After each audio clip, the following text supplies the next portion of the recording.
Bien, mis hermanos, seguimos con la carta del apóstol Santiago a las 12 tribus que están en la dispersión.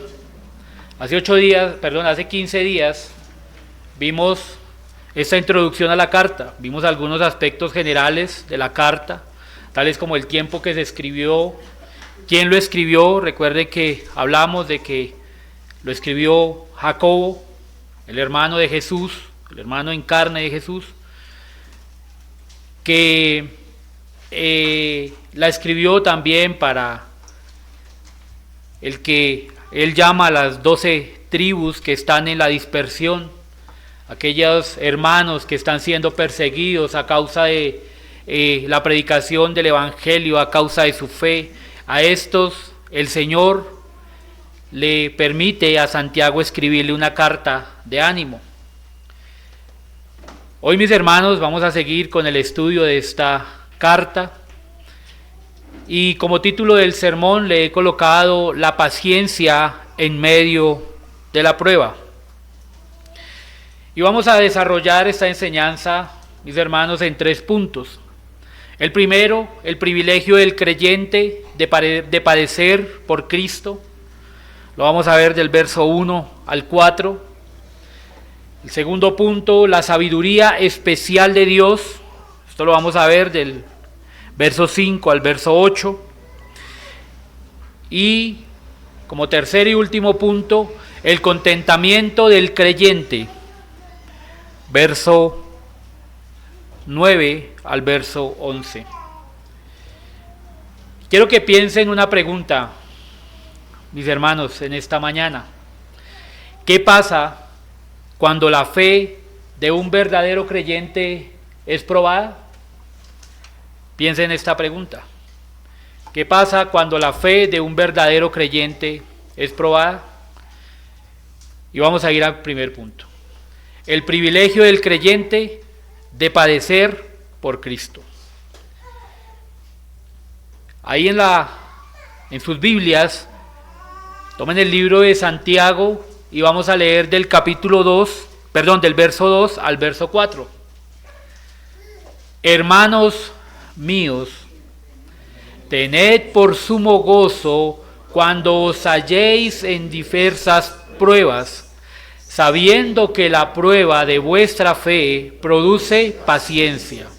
Mas tenga la paciencia su obra completa, para que seáis perfectos y cabales, sin que os falte cosa alguna. Santiago dice algo interesante en este verso 2.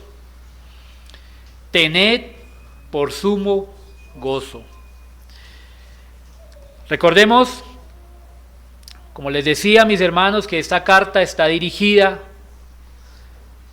que la audiencia primaria son aquellos hermanos que por causa del evangelio están siendo perseguidos, que después de la muerte de Esteban comienza una persecución aguerrida contra los creyentes.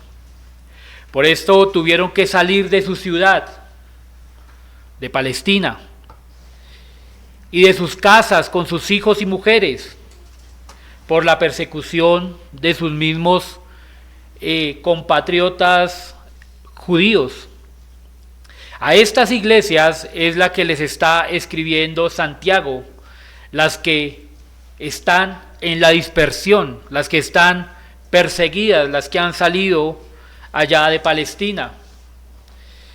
En el verso 2, el apóstol Santiago comienza diciéndoles, hermanos míos. El apóstol los llama hermanos. Esto nos deja ver que esta carta indiscutiblemente es para la iglesia, es para unos hermanos, para hermanos que han creído en el Dios y Jesucristo que cree Santiago. Esta forma tierna que el apóstol llama a sus oyentes es porque él sabe qué es lo que están viviendo sus hermanos en medio de esta dispersión. Él sabe lo que están viviendo estas iglesias que han tenido que salir de sus casas y que creen en el mismo Dios y en el mismo Cristo que lo salvó a él. Este cariño que muestra el apóstol por los que son sus hermanos lo deja ver en esas palabras: hermanos míos. Pero también les dice: tened por sumo gozo cuando os halléis en diversas pruebas.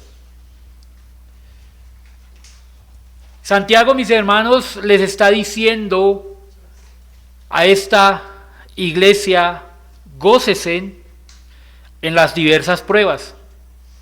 Santiago no está diciendo que el cristiano debe ser masoquista soportando dolor como sin sentido. Eso no es lo que dice Santiago. Lo que está diciendo el apóstol es que es un gran privilegio padecer por Cristo.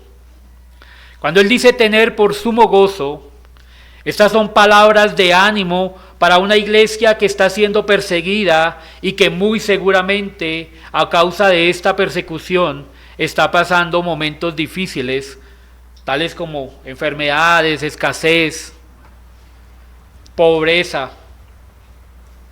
Pero también Pablo le está escribiendo a una iglesia que a causa de estas dificultades también está viviendo división entre ellos.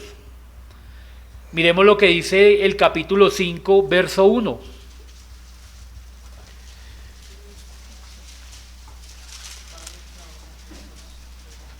Vamos ahora, ricos, llorad y aullad por las miserias que os vendrán. Vuestras riquezas están podridas y vuestras ropas están comidas de polilla. Miremos lo que dice el capítulo 2, verso 6. Pero vosotros habéis afrentado al pobre. ¿No os oprimen los ricos? ¿Y no son ellos mismos que os arrastran a los tribunales? Evidentemente hay un conflicto en la iglesia. Evidentemente hay un conflicto en esta dispersión. Hay un conflicto entre ellos. El conflicto que ellos tienen no solo es que están perseguidos por los de afuera, sino que también hay una persecución interna.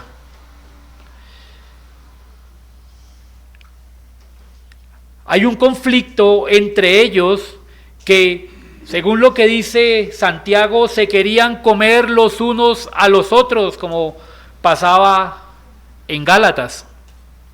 No se soportaban los ricos con los más pobres. Y Santiago les dice, en el verso 2,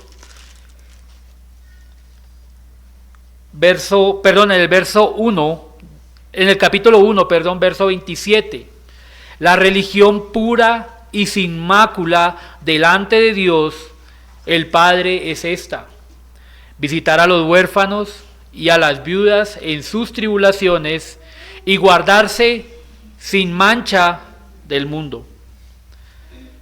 Santiago les dice: siéntanse privilegiados, aprendan a deleitarse en cuando se hallen en diversas pruebas, en vez de estar destrozándose los unos a los otros. Santiago les está diciendo: ayúdense, ayuden al más necesitado, ayuden a los huérfanos que están en la iglesia, ayuden a las viudas, ayúdenlas en sus tribulaciones y guárdese sin mancha del mundo. Y les está diciendo: esta es la verdadera religión, esta es la verdadera religión sin mácula. Eso es lo que les dice Santiago allí. En vez de estar destrozándose los unos a los otros, actúen de acuerdo como lo enseñó el que los rescató y los llamó como hijos. Ahora recordemos quién es el que les está escribiendo esta carta. No es un hombre que no sabe lo que es vivir la persecución y las pruebas. Santiago lo que está diciendo es que el creyente debe verse como privilegiado cuando se vea en diversas pruebas por parte de Dios. Ese es el mensaje que quiere dar a la iglesia el apóstol. Qué bonito se escucha esto, ¿no, mis hermanos? Pero qué difícil es vivirlo. Qué difícil es vivir la prueba y gozarnos en ella a causa de Cristo. Pero mis hermanos, según lo que vemos en el texto, la prueba es necesaria para los creyentes, pues de esta forma es que somos formados en nuestro carácter. Mire lo que dice Romanos capítulo 5, verso 3 al 5. Hablando el apóstol Pablo en la carta a los Romanos, capítulo 5, verso 3 al 5, dice: y no solo esto, sino que también nos gloriamos. Escuche bien lo que dice el apóstol Pablo. Nos gloriamos en las tribulaciones, sabiendo que la tribulación produce ¿qué? Paciencia, y la paciencia prueba, y la prueba esperanza, y la esperanza no avergüenza. ¿Por qué? Porque el amor de Dios ha sido derramado en nuestros corazones por el Espíritu Santo que nos fue dado. El apóstol Pablo aquí también está diciendo las mismas palabras de Santiago, diciendo: gloríense en las tribulaciones, gócese en medio de las tribulaciones, ya que la tribulación produce paciencia, y la paciencia produce prueba, y la prueba esperanza, y la esperanza que está en el creyente no avergüenza, porque tenemos nuestra esperanza en aquel que nos llamó de las tinieblas a la luz. Eso es lo que está diciendo el apóstol Pablo. Ahora Santiago también dice: estas diversas pruebas nos sirven para probar nuestra fe y así producir paciencia. Ahí en el verso 3 dice Santiago: sabiendo que la prueba de vuestra fe produce paciencia. El objetivo de que esta fe sea aprobada no tiene otro objetivo más que saber identificar si es una fe verdadera o no. El verdadero creyente, aunque esté en diversas tribulaciones, mi hermano, permanece. Aunque luche en su carácter, aunque luche en la enfermedad, aunque luche en la escasez, el cristiano verdadero permanece. Pero también el cristiano verdadero se ve que ha tenido crecimiento en su carácter en medio de la prueba.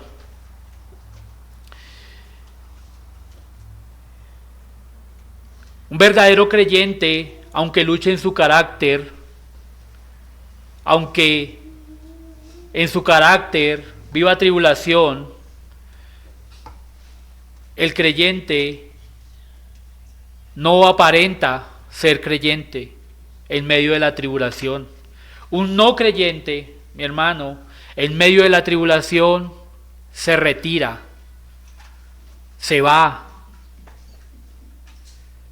Recuerden lo que dijo el Señor: todo el que quiera venir en pos de mí, tome su cruz y sígame. La prueba no es ajena para los creyentes.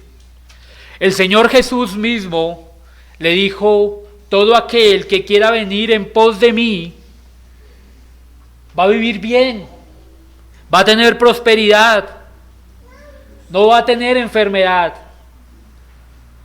Toda sus cargas, sus necesidades van a desaparecer. No, eso no es lo que dice el Señor. El Señor lo que dice es: todo el que quiera venir en pos de mí, tome su cruz y sígame. La prueba, mi hermano y hermana, es el compañero del creyente. El Señor también dijo: en el mundo tendréis aflicción. Pero también dice el Señor, dando ánimo y consuelo, diciendo: pero descuida, porque yo he vencido al mundo. Un verdadero creyente se conoce que aún en medio de las pruebas permanece firme en su fe, confiados en la promesa del Señor. Y esto es lo que quiere decir Santiago, que la iglesia entienda que el no saber deleitarnos en medio de la tribulación nos hace pecar.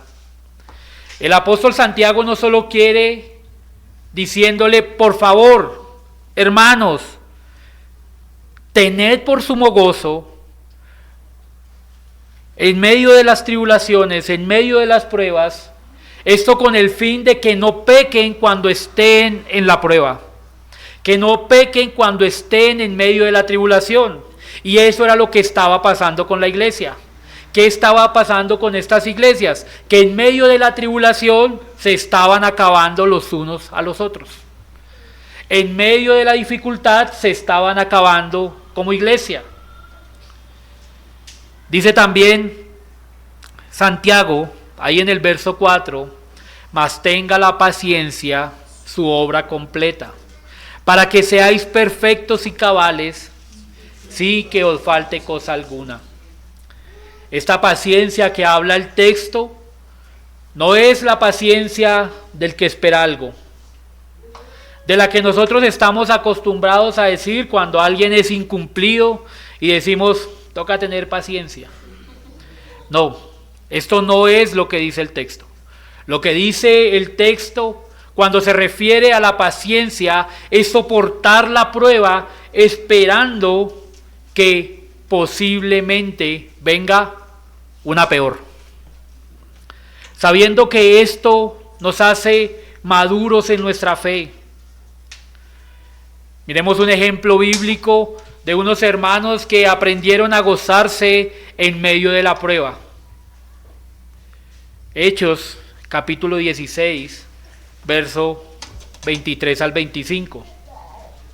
Dice la palabra del Señor: después de haberles azotado mucho, les echaron en la cárcel, mandando al carcelero que los guardase con seguridad, el cual recibió este mandato, los metió en el calabozo de más adentro y les aseguró los pies en el cepo. Pero a medianoche, orando, Pablo y Silas cantaban himnos a Dios y los presos los oían.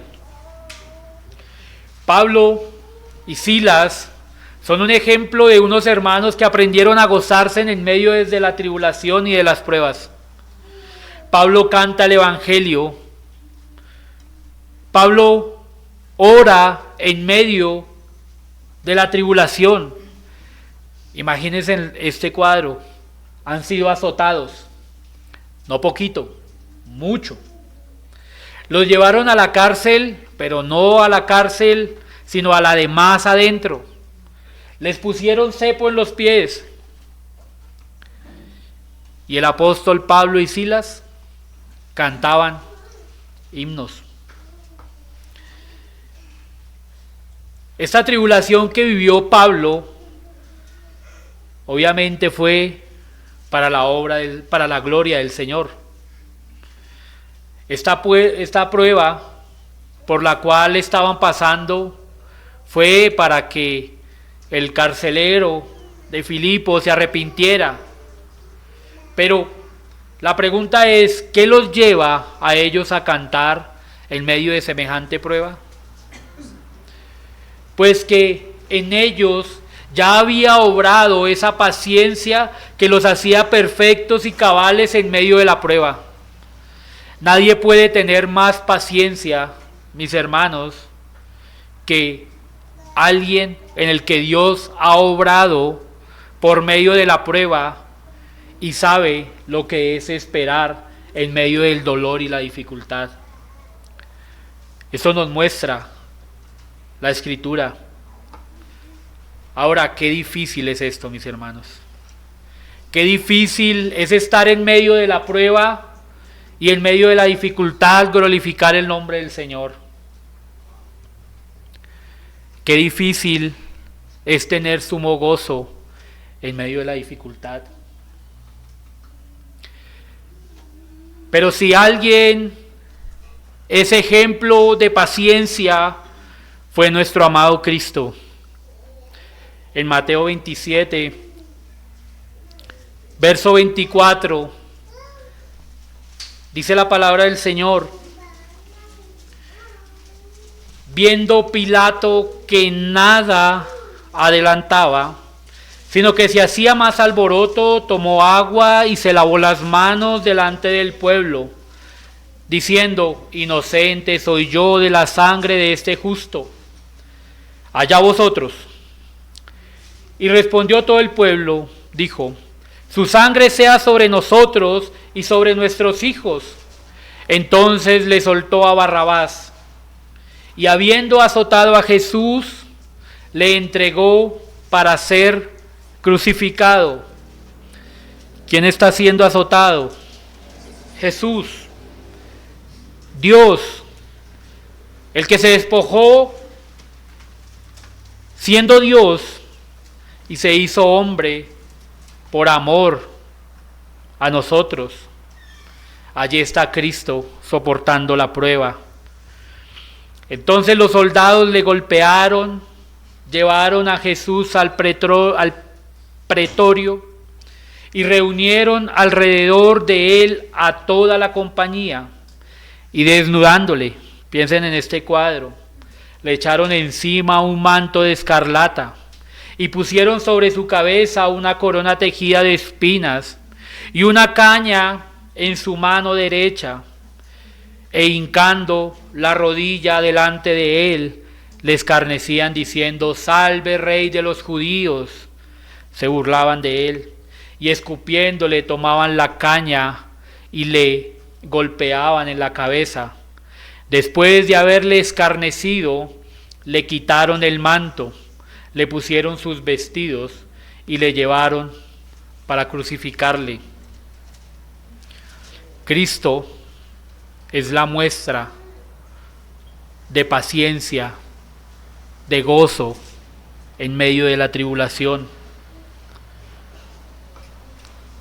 ¿Tuvo o no tuvo paciencia ante el sufrimiento Cristo? Cristo es la mayor prueba de gozarnos en medio de la tribulación, de tener paciencia, de ser cabales y perfectos en medio de las luchas.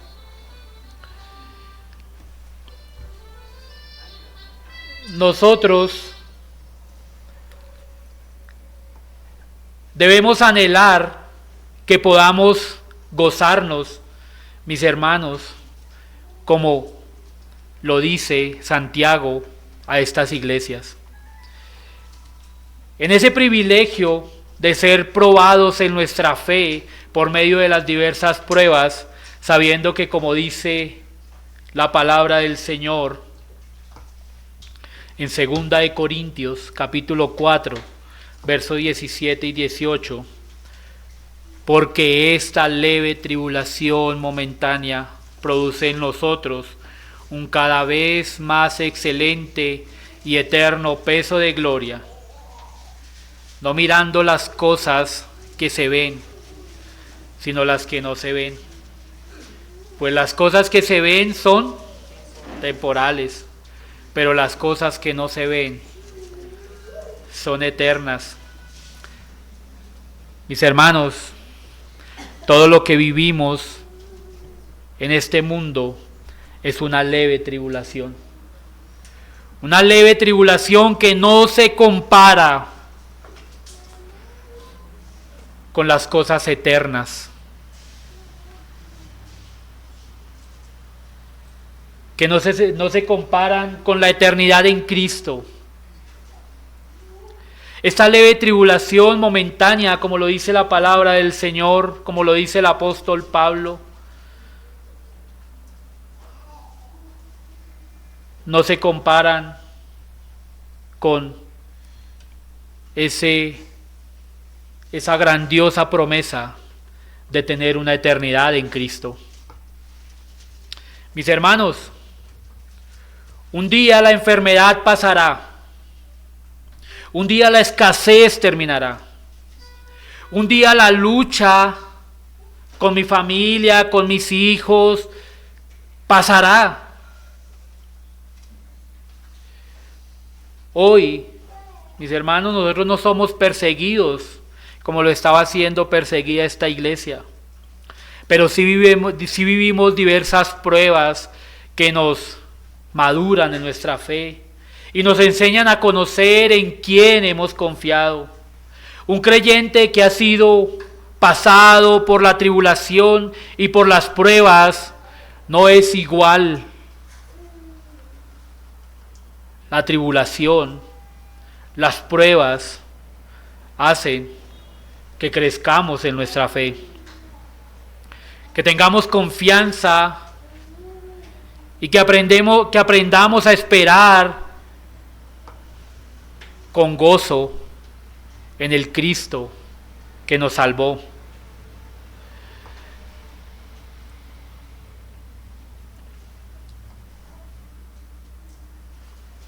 Mis hermanos, Cristo también nos muestra que Él no es ajeno a nuestro dolor ni a nuestra tribulación, que Él se compadece de sus hijos y les alienta. Hebreos capítulo 4, verso 15 dice: porque no tenemos un sumo sacerdote que no pueda compadecerse de nuestras debilidades. Hebreos 4:15. Sino uno que fue tentado en todo según nuestra semejanza, pero sin pecado. Mire lo que dice el texto: porque no tenemos un sumo sacerdote. Imagínese usted, mi hermano y hermana, en medio de la tribulación, ir ante el sumo sacerdote y saber que el sumo sacerdote ya no es un hombre que va y hace sacrificio con una oveja, con un macho cabrío, sino ahora es el mismo Cristo, el Hijo de Dios, que se compadece de nuestras debilidades.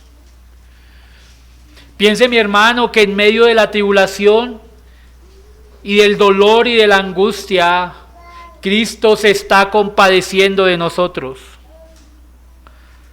Recuerdo allá en Mateo, cuando el Señor le dice a Pedro: Simón, Simón, Satanás os ha pedido para zarandearos, pero le dice el Señor: pero yo rogaré para que tu fe no falle. Ese es el Cristo, mis hermanos, en el que nosotros hemos creído. Y Santiago está diciendo: tened por sumo gozo cuando pasen esas tribulaciones, pues tenemos un sumo sacerdote que se compadece de nuestras debilidades. Pero también dice que fue tentado en todo según nuestra semejanza, pero con una diferencia: sin pecado. Mis hermanos, en Cristo no solo tenemos como el mejor ejemplo de alguien que soporta la tribulación, sino que también tenemos el mejor ejemplo de alguien que se compadece en medio del sufrimiento de sus hijos. Esto me lleva a mi segundo punto. La sabiduría especial de Dios. Miremos del verso 5 al verso 8. Y si alguno de vosotros tiene falta de sabiduría, pídala a Dios, el cual da a todos abundantemente y sin reproche, y le será dada. Pero pida con fe, no dudando nada, porque el que duda es semejante a la onda del mar, que se arrastra por el viento y echada de una parte a otra. No piense, pues, quien tal haga, que recibirá cosa alguna del Señor. Verso 8. El hombre de doble ánimo es inconstante en todos sus caminos. Pensemos en algo. ¿Sabiduría para qué? Santiago muestra en su carta dos formas de sabiduría. Hay una en el capítulo 3, verso 13. Mírelo allí, que dice: ¿quién es sabio y entendido entre vosotros? Muestre por la buena conducta sus obras en sabia mansedumbre. Esta sabiduría que habla aquí Santiago es la sabiduría práctica. Pero la sabiduría que habla en el capítulo 1 es una sabiduría intelectual. Una sabiduría para entender qué propósito hay en medio de esta prueba. Cuando somos probados, tenemos el desafío de pedir a Dios que nos ayude a entender qué quiere hacer con nosotros. Sabemos que el objetivo de la prueba no es otra cosa que el nombre del Señor sea glorificado. El objetivo de la prueba no es que me vea yo como el pobrecito delante de la iglesia. No, el objetivo de la prueba es que en medio de la prueba que yo paso sea el Señor glorificado. Este pueblo al que le escribe Santiago fue esparcido para que el evangelio fuera extendido. Recuerde que ellos estaban en Jerusalén, estaban cómodos, estaban con los apóstoles, tenían buenos diáconos llenos del Espíritu Santo, no les faltaba nada. Pero Dios les permitió que fueran esparcidos para la gloria de su nombre, para que el evangelio fuera extendido y conocido a otras naciones. Y así, mis hermanos, nosotros cuando somos probados por el Señor, somos moldeados a su imagen. Santiago no está hablando en este sentido de las pruebas a un nivel general. Santiago está hablando a un nivel particular. Mi hermano y hermana, cada prueba que usted y yo vivimos tiene un propósito particular. Tiene un propósito particular para cada creyente. Es así que no todos los creyentes somos probados de la misma manera. Y aunque el gran propósito siempre va a ser el mismo, que es mostrar la gloria de Dios y conformarnos a la imagen de Cristo, las pruebas de cada uno de nosotros son diversas. Pero aunque sean diversas, mis hermanos, el propósito siempre va a ser el mismo: que el Señor sea glorificado. Hay un propósito para que tú y yo seamos probados por el Señor. Y ese es el momento preciso para que nosotros pidamos al Señor que nos ayude para que podamos tener esa sabiduría reflexiva en la que podamos entender el propósito de Dios. Miremos lo que dice el apóstol Pablo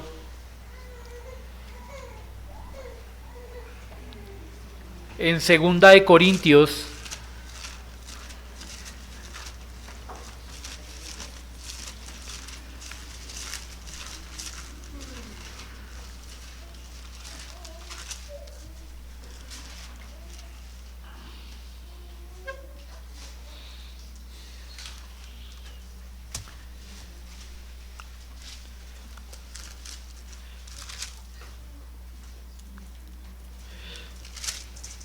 No recuerdo, mis hermanos, el texto. 2 Corintios, no recuerdo el capítulo, en el verso 8, si me pueden ayudar ahí a buscarlo. Dice: respecto a lo cual 3 veces he rogado al Señor que lo quite de mí. Y me ha dicho: bástate mi gracia, porque mi poder se perfecciona en la debilidad. Por tanto, de buena gana, gracias, hermano. Por tanto, de buena gana me gloriaré más bien en mis debilidades, para que repose sobre mí el poder de Cristo. Por lo cual, por amor a Cristo, me gozo en las debilidades, en afrentas, en necesidades, en persecuciones, en angustias, porque cuando soy débil, entonces soy fuerte. Mis hermanos, qué privilegio es ser débil para que Cristo se fortalezca o muestre su fortaleza en nosotros. Qué privilegio es este, mis hermanos. El apóstol Pablo le pedía al Señor, 3 veces le pidió: quítame este aguijón. A lo cual el Señor le respondió: bástate en mi gracia. ¿Y qué dice el apóstol Pablo? Por lo cual, por amor a Cristo, me gozo en las debilidades, en las afrentas, en las necesidades, en las persecuciones, en angustias, porque cuando soy débil, entonces soy fuerte. Esta es la petición del apóstol Pablo, diciendo: no entiendo esta situación que estoy viviendo. Y el Señor, mi hermano, le da esa sabiduría especial y reflexiva, para que él entendiera que el propósito era simplemente que se bastara en su gracia.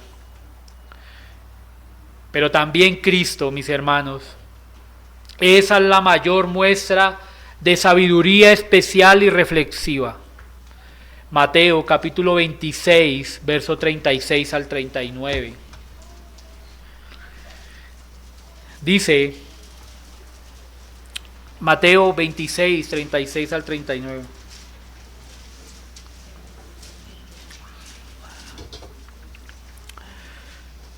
Entonces llegó Jesús con ellos a un lugar que se llamaba Getsemaní, y dijo a sus discípulos: sentaos aquí, entre tanto que voy allí y oro. Y tomando a Pedro y a los 2 hijos de Zebedeo, comenzó a entristecerse y a angustiarse en gran manera. Entonces Jesús les dijo: mi alma está muy triste hasta la muerte. Quedaos aquí y velad. Yendo un poco adelante, se postró sobre su rostro, orando y diciendo: Padre mío, si es posible, pasa de mí esta copa. Pero mire lo que dice Jesús: pero no se haga como yo quiero, sino como tú. Cristo está orando al Padre con una angustia casi de muerte, y está diciendo: si quieres, si puedes, no, si quieres, si es posible, pasa de mí esta copa, pero no sea como yo quiero, sino como tú. Esto es gozarse en medio de la tribulación. Eso es tener sumo gozo. Entender que todo lo que vivimos está en las manos de Dios. Y que tal vez si esta copa Dios no la pasa de nosotros, es porque Él quiere glorificarse en medio de esa tribulación. Cristo nos muestra esa sabiduría especial en medio de la prueba. El Señor sabe que hay un propósito de Dios en medio de esta angustia que está viviendo. Por eso Él dice, no se haga mi voluntad. Pero, mis hermanos, esta sabiduría no la puedo pedir de cualquier manera. Yo no puedo pedir la sabiduría de entender lo que estoy viviendo, lo que estamos viviendo en tribulación de cualquier manera. Hay un requisito y está en el verso 6 del capítulo 1 de Santiago. Dice, pero pida con fe, no dudando nada, porque el que duda es semejante a la onda del mar, que es arrastrada por el viento y echada de una parte a otra. Nosotros no podemos venir a pedir de cualquier manera. El requisito para venir a pedir a Dios que nos dé sabiduría para entender la tribulación y el dolor y la angustia es pidiendo con fe. Debe ser con fe, no dudando nada. Algunos usan este texto para predicar milagros y prodigios. Pero lo que está diciendo el autor es pida sabiduría. No está hablando de milagros, no está hablando de prodigios, está hablando de pida sabiduría con fe. ¿Con qué fin? De entender el motivo de por qué y para qué las diversas pruebas. Ahora, ¿qué pasa con el que no pide con fe? ¿Es un hijo del diablo incrédulo? No. Recordemos que Santiago el apóstol está hablándole ¿a quién? A la iglesia, a creyentes. Pero el contraste de un creyente que pide con fe y un creyente que pide dudando es que el que pide dudando es semejante ¿a qué? A las olas del mar, llevadas de un lugar a otro por el viento. ¿Y qué es lo que pasa con este tipo de creyentes? Pues que están pecando contra Dios. Santiago hace esta ilustración. Recordemos que él es un judío y los judíos habitualmente hacían este tipo de comparaciones. Recordemos que esta carta conocido como el libro de los Proverbios del Nuevo Testamento. Pero también recordemos que Santiago caminó ¿con quién? Con Cristo. Y el Señor en sus enseñanzas muchas veces hizo este tipo de analogías o de comparaciones. El caso aquí es que el que no pide sabiduría con fe es semejante a las olas del mar. Pero detrás de esta ilustración, Santiago está mostrando algo mucho más importante y más grande. Miremos el verso 7. No piense, pues, quien tal haga, que recibirá cosa alguna del Señor. ¿Qué está diciendo el Señor en este capítulo, perdón, en este verso 6. Pero pida con fe, no dudando nada, porque el que duda es semejante a la onda del mar que se arrastra por el viento y echada de una parte a otra. El verso 7 dice: no piense, pues, quien tal haga, que recibirá cosa alguna del Señor. El que no pide creyendo en que Dios le puede mostrar por qué está viviendo esta tribulación, pues es semejante a la ola del mar, pero téngalo por seguro que no recibirá cosa alguna del Señor. Cuando usted va delante del Señor en tribulación, usted debe pedirle al Señor sabiduría, esa sabiduría especial para entender lo que Dios está obrando en medio de la dificultad, pero usted también debe ir con fe, sabiendo que el Dios que está permitiendo esa tribulación le dirá en sabiduría por qué está viviendo lo que está viviendo. Ahora, si usted va sin fe, entonces no recibirá nada. O sea que si no pido con fe, no recibiré esa sabiduría reflexiva. Y si no recibo esa sabiduría reflexiva, entonces cuando venga la prueba, ¿qué cree que pasará? Actuaré de una manera equivocada y por consecuencia pecaré contra el Señor. ¿Qué pasa cuando yo no tengo sabiduría para enfrentar la prueba? Pensemos cuando hemos estado en pruebas o si hoy está en prueba. ¿Se ha molestado con Dios? Hay personas que se atreven a decir: estoy peleando con Dios. Hay personas también que en medio de las pruebas se airan con sus hermanos y le lastiman. Cuando yo no tengo sabiduría para entender lo que Dios está haciendo en mi vida, entonces me obstino con la gente, porque no entiendo el por qué estoy viviendo esta situación. En este contexto inmediato de la carta era que la iglesia estaba pecando. Miremos lo que dice el verso 13.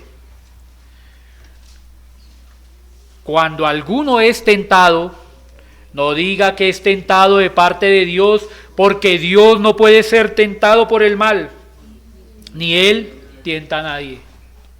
¿Sabe qué estaban diciendo?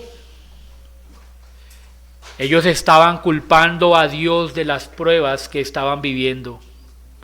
Y decían: si mi prueba viene de Dios, entonces mi reacción pecaminosa también es de parte de Dios. Ellos no entendían el propósito de estas pruebas. Más bien se sentían no merecedores de vivir ninguna dificultad. Esto pasa cuando no pedimos sabiduría con fe. Que no entendemos el propósito de Dios para mi vida. Y entre más me demore entender, más difícil será para mi vida la prueba. Pues seré como las olas del mar, que vienen y van. Pero detrás de todo esto, mis hermanos, hay un hombre de doble ánimo. Lo contrario de pedir con fe es el doble ánimo.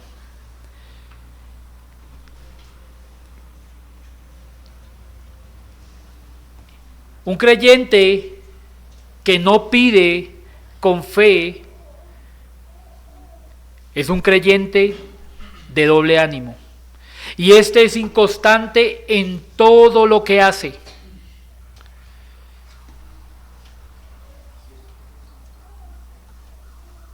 ¿Se ha mirado algunos hermanos que los identificamos muchas veces, nosotros decimos, deja de asistir 2 o 3 domingos y regresa después y decimos, este es alguien de doble ánimo. Pero Santiago va más allá, mostrando que un hombre de doble ánimo se conoce en la forma de reaccionar en medio de la prueba. En el verso 19 del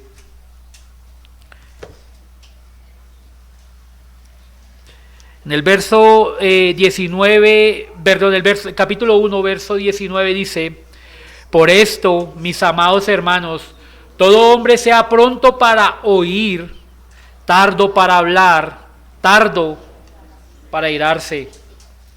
De acuerdo al texto, alguien que reacciona mal en medio de la prueba es de doble ánimo. La pregunta sería: ¿usted en algún momento de prueba se ha airado? Si la respuesta es sí, usted como yo ha experimentado el doble ánimo.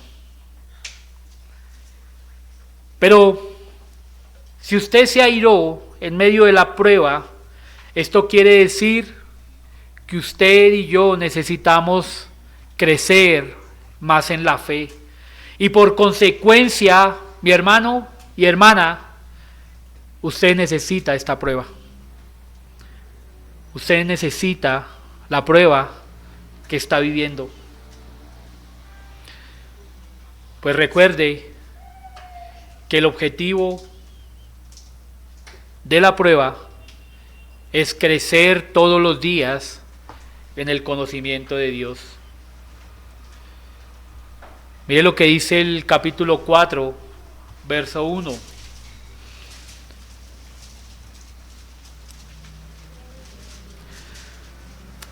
¿De dónde vienen las guerras y los pleitos entre vosotros? ¿No es de vuestras pasiones las cuales combaten en vuestros miembros?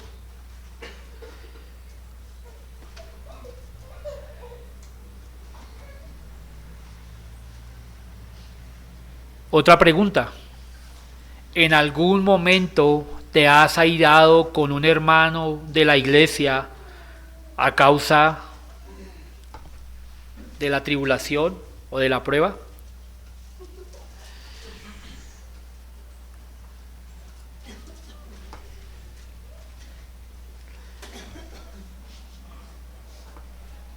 Mis hermanos, lo que dice Santiago aquí es mostrando lo que pasa con un hombre, una mujer de doble ánimo. Por eso dice: ¿de dónde vienen las guerras y los pleitos entre vosotros? Está hablando de una iglesia que tiene pleitos. Y dice: ¿no es de vuestras pasiones las cuales combaten en vuestros miembros?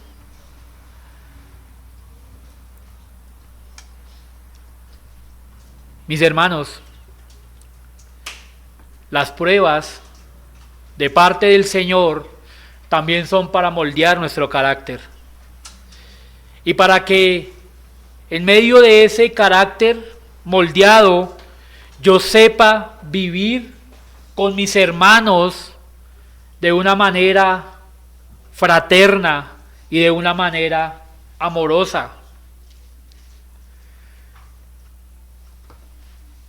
El Señor moldea nuestro carácter. Mire lo que dice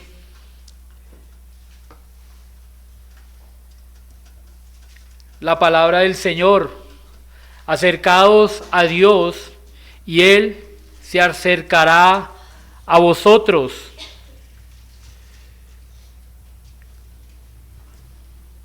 Pecadores, limpiad las manos, y vosotros, los de doble ánimo, está en el capítulo 2. Y vosotros, los de doble ánimo, purificad vuestros corazones. Afligíos y lamentad y llorad. Vuestra risa se convierta en lloro y vuestro gozo en tristeza. Hermanos, no murmuréis los unos de los otros. El que murmura del hermano y juzga a su hermano, murmura de la ley y juzga a la ley. Pero si tú juzgas a la ley, no eres hacedor de la ley, sino juez. Vea lo que le dice Santiago a esta iglesia: acérquese a Dios y Él se acercará a vosotros. Pecadores, limpiad las manos, y vosotros los de doble ánimo, purificad vuestros corazones. Afligíos y lamentad y llorad, vuestra risa se convierta en lloro y vuestro gozo en tristeza. Y dice en el verso 11: hermanos, no murmuréis los unos de los otros. El que murmura del hermano y juzga a su hermano, murmura de la ley y juzga a la ley. Pero si tú juzgas a la ley, no eres hacedor de la ley, sino juez. Tremendo lo que dice ese texto, mis hermanos. Solo hay un legislador y es Dios. Cuando un hermano no ha entendido que Dios le está probando en su fe, puede fácilmente culpar y dañar a otros, no entendiendo que la prueba produce paciencia. ¿No ha conocido usted en otra iglesia a algún hermano que dice: es que yo estoy que me voy de la iglesia porque es que ese hermano es así, así, asá? Es que yo ya no me lo soporto. Pues mi hermano, ¿sabe qué dice el Señor? En su palabra: vaya, lávese las manos. Lo que está diciendo es: vaya, pídale perdón, reconcíliese con ese hermano, llore, clame, gima, porque lo que usted está haciendo es pecado y es una muestra de que es un hombre de doble ánimo. Y esto es un pecado. Y ese hombre de doble ánimo no ha entendido por qué Dios le está probando. Y lucha con su carácter. Y lucha porque sigue teniendo conflictos con sus hermanos, pero culpa al otro. Y el Señor le está diciendo: ahí usted está juzgando la ley y por lo tanto se está haciendo juez. Y el único juez es Dios. Solo hay un legislador. El creyente, mis hermanos, debe ejercitarse en los medios de gracia para crecer en la fe.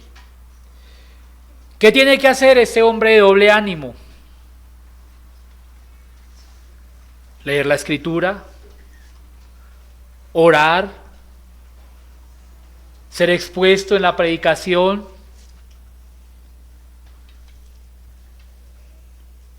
debe ser diligente en oración. Eso es pedir con fe. Si usted va a pedir con fe y tiene el concepto de que la fe es simplemente ir y yo creo que Dios me va a decir algo, pero usted no va a la Escritura, que es donde está la palabra de Dios y donde va a encontrar la respuesta, pues mi hermano, usted no está pidiendo con fe. Debe ejercitarse en los medios de gracia para tener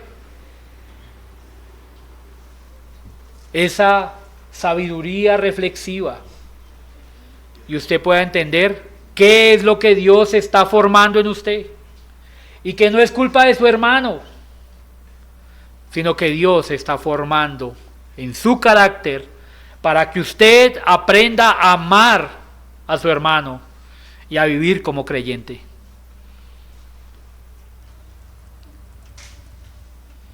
Eso me lleva a mi tercer punto. El contentamiento del creyente. Verso 9 al 11.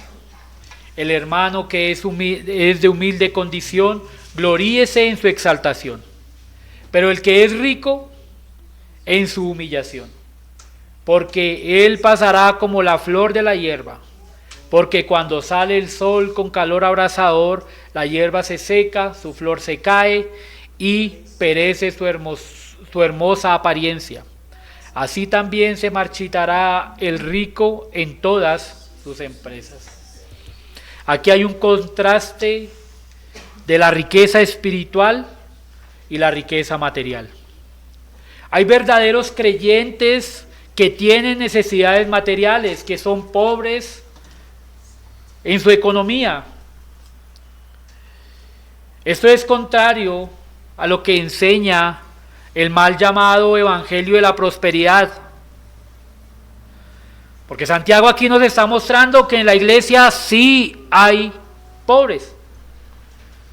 Santiago lo que está diciendo a estos hermanos es que el mundo los ve pobres, pero Cristo los ve ricos.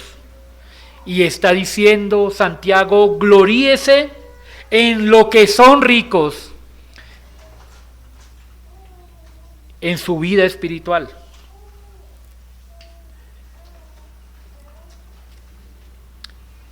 Comprendiendo esta verdad, mis hermanos, podemos entender el contentamiento cristiano que dice Pablo en Primera de Timoteo. Así que, teniendo sustento y abrigo, estamos contentos con esto. Porque los que quieren enriquecerse caen en tentación y lazo, y en muchas codicias necias y dañosas que hunden a los hombres en destrucción y perdición. Porque raíz de todos los males es el amor al dinero, el cual, codiciando algunos, se extraviaron de la fe y fueron traspasados de muchos dolores. El apóstol Pablo está diciendo en la carta a Timoteo que el creyente debe gozarse, debe tener contentamiento, teniendo sustento y abrigo. Ahora, Santiago, ¿qué le dice al rico? Es un contraste. Pues lo que dice Santiago es que estos hermanos tienen riquezas y dice, exáltese en su humillación, teniendo contentamiento cristiano. Ahora, solo el pobre cristiano puede tener contentamiento cristiano. No, el rico también puede y debe contentarse en la riqueza que es espiritual, que es Cristo. Santiago le está diciendo aquí al rico, no ponga ni vaya a gloriarse o a gozarse en sus riquezas, porque esas son pasajeras. Más bien, exáltese, gloríese en su humillación, gloríese en lo que Dios le ha dado como creyente. De esta forma, tanto el rico como el pobre deben tener un real contentamiento cristiano. Los pobres como los ricos deben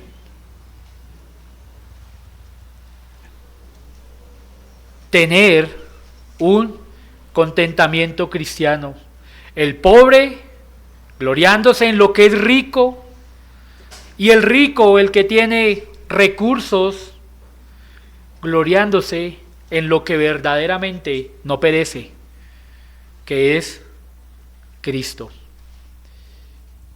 Filipenses capítulo 2, versos 5 al 11, nos muestra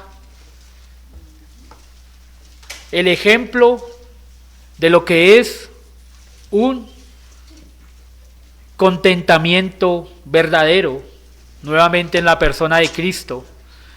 Dice verso 5, Haya pues en vosotros este sentir que hubo también en Cristo Jesús, el cual, siendo en forma de Dios, no estimó ser igual a Dios como cosa a que aferrarse, sino que se despojó a sí mismo, tomando forma de siervo, hecho semejante a los hombres, y estando en la condición de hombre, se humilló a sí mismo.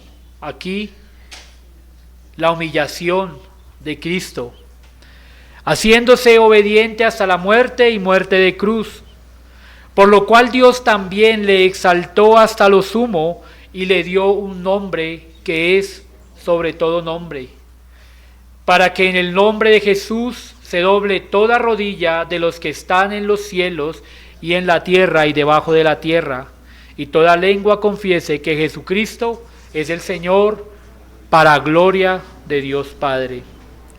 El Señor, experimentando contentamiento que nosotros no podemos experimentar.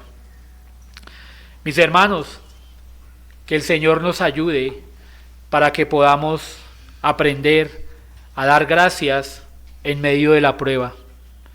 Que también podamos pedir con fe sabiduría especial para entender el propósito de Dios. Y que podamos tener contentamiento, entendiendo las riquezas espirituales que tenemos en Cristo Jesús. Mis hermanos, que podamos tener por sumo gozo cuando nos hallemos en diversas pruebas.